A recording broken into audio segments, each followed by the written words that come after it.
How to practice speaking. On a bright Thursday morning, I go to my English class, excited to see what we'll learn today.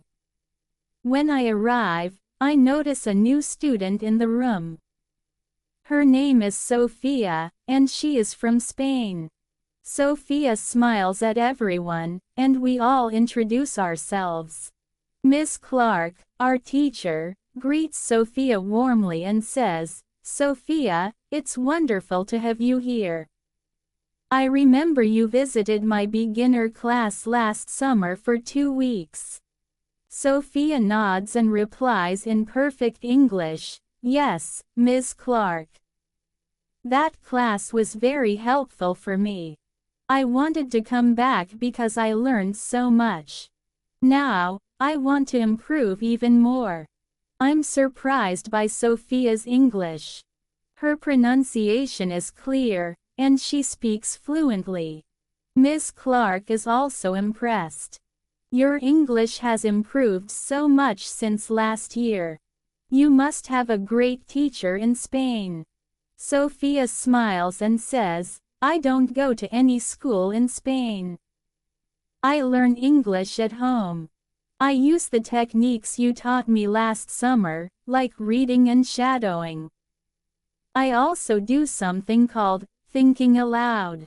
I try to think in English as much as possible. It has helped me a lot.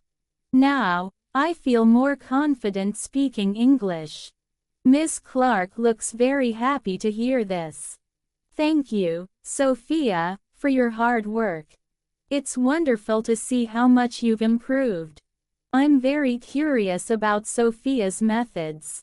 I already know about reading and shadowing, but thinking aloud is new to me." I raise my hand and ask Miss Clark, "What is thinking aloud? How can it help us learn English?"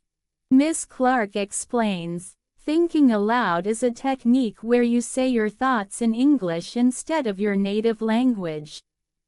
It's a simple way to practice English without needing a partner.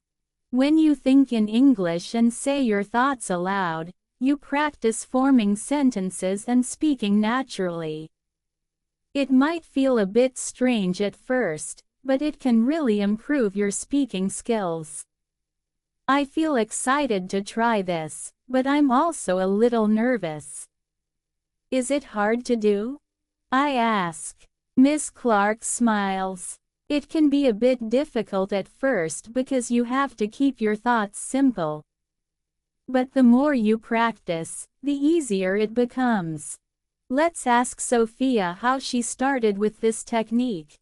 She turns to Sophia and asks, "Would you mind sharing your experience with thinking aloud?"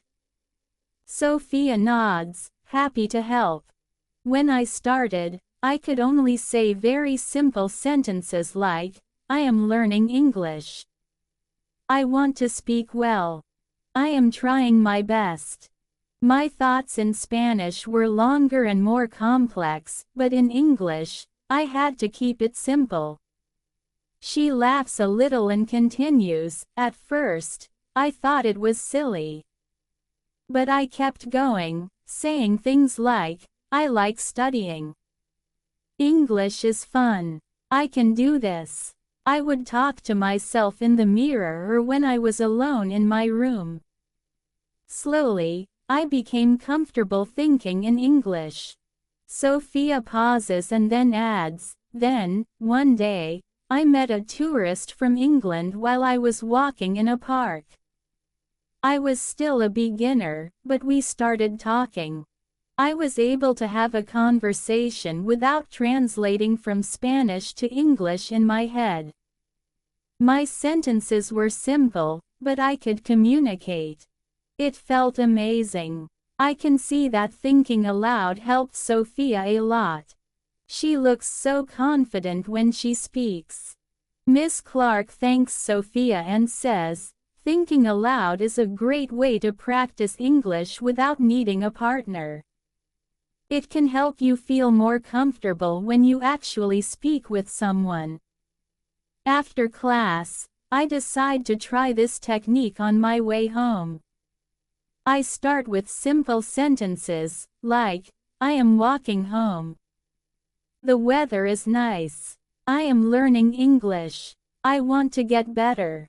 It feels strange at first, but I remember what Sophia said, and I keep going.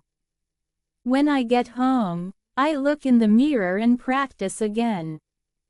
I am happy. I can learn English. I will practice every day. I even try talking about my day. Today was good. I met Sophia. She is very nice. I learned something new. The next day, I try thinking aloud as I get ready for school. While brushing my teeth, I say, I am brushing my teeth. I need to get ready. I have English class today. I want to learn more. It's like I'm narrating my actions in English, and it feels like a fun challenge. Over the weekend, I continue practicing. When I cook, I say, I am making pasta. I need to boil water. I add salt. Now, I add pasta to the water. When I clean my room, I say, I am cleaning. I want my room to look nice. I pick up clothes. I fold them. Now, my room is clean. Little by little, this becomes part of my daily routine. I start adding new words and making my sentences a bit longer. When I see a word I don't know, I look it up and try to use it when I think aloud.